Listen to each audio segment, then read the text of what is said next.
तो फ्रेंड्स, हमने लास्ट में सॉल्युबिलिटी देखी, बराबर। अब ये सॉल्युबिलिटी के बारे में तो हमें पता चल गया, लेकिन अब हमें ये देखना है कि भाई सॉल्युबिलिटी का जो अमाउंट है वो यानी कि कैसे तय किया जाए। तो उसके लिए हेनरीज लॉ है, तो हेनरीज लॉ खास करके है क्या। तो हेनरी ने एक यानी कि स्टेटमेंट दिया है, at constant temperature the solubility of gas in a liquid is directly proportional to the partial pressure of the gas present above surface of liquid, बराबर। यानी कि इसका मतलब क्या है कि भाई जो यानी कि खास करके गैसियस की सॉल्युबिलिटी जो है, बराबर, वो यानी कि उसके सरफेस पे जो यानी कि पार्शियल प्रेशर होता है उस पर डिपेंडेंट है। यानी कि जितना प्रेशर इंक्रीज होगा तो उतनी ही यानी कि सॉल्युबिलिटी भी इंक्रीज होगी, और अगर यानी कि प्रेशर कम होगा तो भी सॉल्युबिलिटी भी कम होगी। तो ये यानी कि खास करके हेनरीज लॉ है।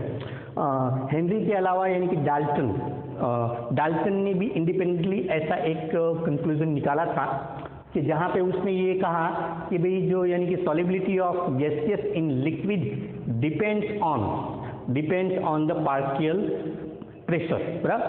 उसने भी यही यानी कि कहा था। तो अब अगर हम यानी कि हेनरीज लॉ को इक्वेशंस में रिप्रेजेंट करना चाहें तो इस तरीके से कर सकते हैं, P = KH × X, बराबर। यहाँ पे हमारे लिए P क्या है, तो P हमारे लिए यानी कि पार्शियल प्रेशर है, KH जो है वो यानी कि हेनरीज कांस्टेंट है, और X जो है वो यानी कि मोल फ्रैक्शन है। X क्या है? मोल फ्रैक्शन, बराबर। अगर अब हम यानी कि ये P वर्सेस X का अगर हम ग्राफ ड्रॉ करते हैं हेनरीज लॉ के लिए, तो वो हमें इस तरीके से स्ट्रेट लाइन मिलेगा एट कांस्टेंट टेम्परेचर। यानी कि इसका मतलब ये है कि जैसे जैसे हम प्रेशर इंक्रीज करते जाएंगे वैसे वैसे वो यानी कि सॉल्युबिलिटी भी इंक्रीज होती जाएगी, बराबर। यहाँ पे value of KH are different for different gases at same temperature. हाँ, ये बात हमें खास करके ध्यान में देनी है कि भाई KH की वैल्यू जो है वो अलग अलग गैसियस के लिए सेम टेम्परेचर पे भी अलग अलग होती है, यानी कि डिफरेंट होगी, बराबर। इसके अलावा value of KH increase with rise in temperature. अगर हम यानी कि टेम्परेचर इंक्रीज करेंगे तो KH की वैल्यू भी इंक्रीज होगी। इसका मतलब ये होता है कि भाई KH की वैल्यू इंक्रीज होने से सॉल्युबिलिटी जो है वो खास करके डिक्रीज होती है। क्यों? ये हम पहले ही यानी कि देख चुके हैं कि भाई जब कभी भी गैसियस सॉल्यूट होता है तो वहाँ पे टेम्परेचर इंक्रीज करने से सॉल्युबिलिटी जो है वो यानी कि डिक्रीज हो जाती है, बराबर। तो ये यानी कि आप थियरी में इस तरीके से लिख सकते हैं। बाकी यहाँ पे यूजेस ऑफ हेनरीज लॉ हमारी टेक्स्ट बुक में उसके वो यानी कि डिफरेंट यूजेस दिए हुए हैं, बराबर। एक आध दो मैं आपको बता देता हूँ, बाकी आप यानी कि टेक्स्ट बुक में से यानी कि पढ़ लेना। तो खास करके जैसे कि हम ये यानी कि सॉफ्ट ड्रिंक बनाने के लिए सॉफ्ट ड्रिंक में क्या होता है, कार्बन डाइऑक्साइड को डिसोल्व किया जाता है, तो उसको वो यानी कि विथ हाई प्रेशर डिसोल्व किया जाता है, बराबर। इसके अलावा जो खास करके माउंटेनियर होते हैं या फिर सी ड्राइवर होते हैं, वो लोग अपने साथ में वो यानी कि गैस सिलेंडर ले जाते हैं, तो वहाँ पे भी हेनरीज लॉ जो है वो यानी कि काम करता है, तो वो सारे यूजेस आप यानी कि देख सकते हैं। अब यहाँ पे हमें देखना है vapour pressure of liquid in liquid, यानी कि सॉल्यूट भी लिक्विड है और सॉल्वेंट भी लिक्विड है, बराबर।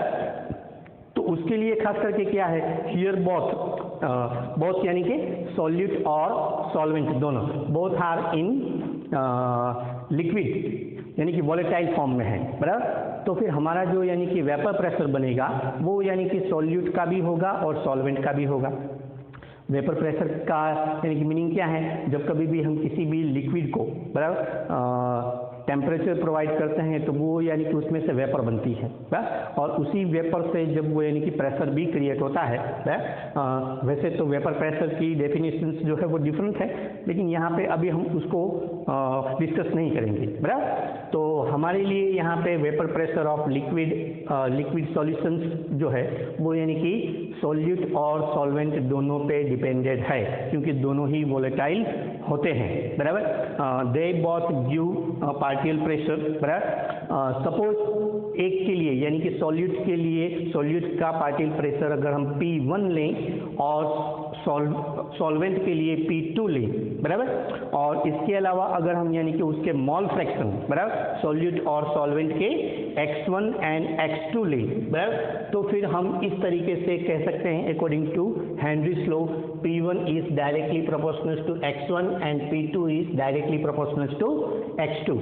तो P1 इक्वल्स टू, ये यहाँ पे अगर हमें कांस्टेंट हटाना है प्रोपोर्शनल डेंसिटी, तो ये यानी कि कोई भी कांस्टेंट आएगा तो P1 equals to P1 0 X1 and P2 equals to P2 0 X2 हो गया, बराबर। ये P1 0 और P2 0 क्या है, तो खास करके vapour pressure of pure solute and solvent, बराबर। P1 जो है वो सॉल्यूट के लिए हम यूज़ करते हैं, P2 जो है वो किसके लिए यूज़ करते हैं, सॉल्वेंट के लिए, बराबर। और ऊपर जो यानी कि 0 मैंने यानी कि मेंशन किया है, बराबर, वो खास करके प्योर फॉर्म में, बराबर। तो जब कभी भी दोनों यानी कि अकेले अकेले होंगे, बराबर, सॉल्यूशन नहीं बना है, तब उसका जो यानी कि पार्शियल पेपर जो है प्रेशर जो है वो यानी कि P1 और P2 होता है, बराबर। ये यहाँ पे आपको मेंशन भी किया हुआ है, here P1 0 and P2 0 are pure vapour pressure, बराबर। चलिए, तो अगर हम यानी कि डाल्टन्स लॉ अप्लाई करें इन दोनों के लिए, तो P टोटल यानी कि दोनों का जो प्रेशर है वो P1 प्लस P2 हो जाएगा, बराबर। अब हमारे पास जो P1 और P2 की वैल्यू है उसको हम यहाँ पे सब्स्टिट्यूट करते हैं।